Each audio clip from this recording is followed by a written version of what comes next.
Good day to you. My name is Connor. Happy to have you here.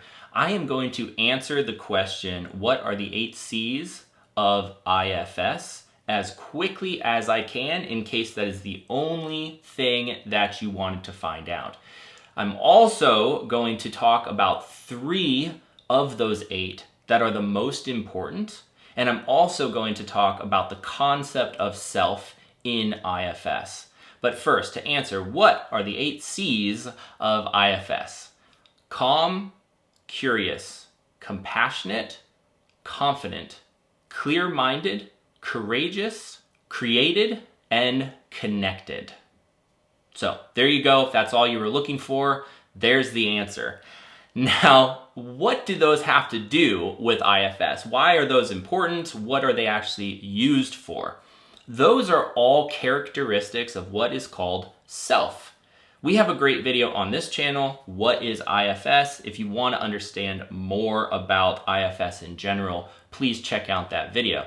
You can also go to our website, internalfamilysystems.org, for articles, video, and an incredible program to dive into your own IFS self-led therapy practice.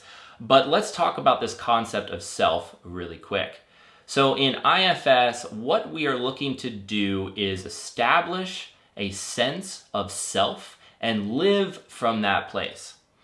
Also, when we do IFS work, whether that's with a therapist or an IFS-informed coach like myself, or we're doing it on our own, we also most of the time want to be working with our parts from that place of self. And even if we're engaging with parts in a slightly different way, I won't go into that too much because the protocols get pretty specific and I want to keep it focused on this particular concept of self.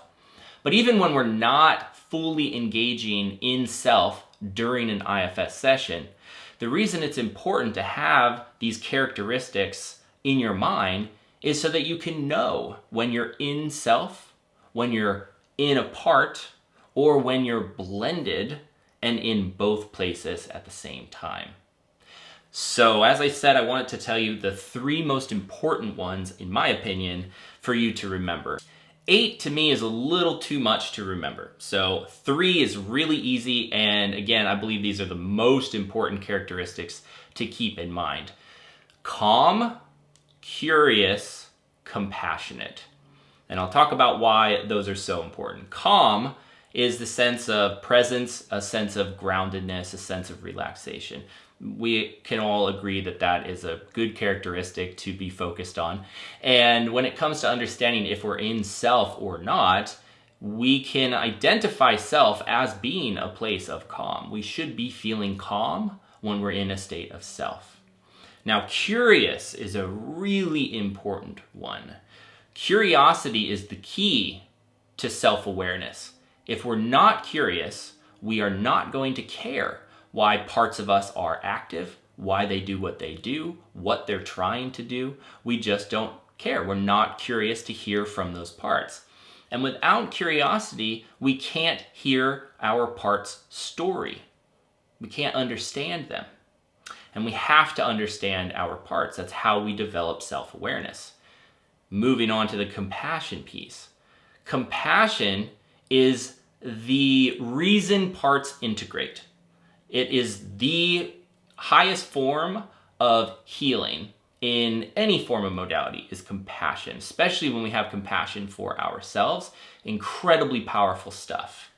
But we can't have compassion unless we started off with curiosity, which develops self-awareness and understanding. Because we can't really have compassion for something we don't understand. We can have general, like, yeah, I have compassion for you. But if I'm not really feeling you, if I don't really understand you, my level of compassion is going to be pretty surface. So curiosity helps deepen understanding, which when we bring in compassion, it's just so much easier for it to do the delicious healing work that it has. So when you're doing your own work, whether that's the work in the world or work on yourself, and you're looking to find more self-energy, just remember those 3 C's. You don't have to remember all 8. The 3 C's, calm, curious, and compassionate. I hope this video was helpful. If you'd like more, make sure to subscribe to the channel. You can like this video, you can share it with others. and you can leave some feedback in the comments section. Have a beautiful day.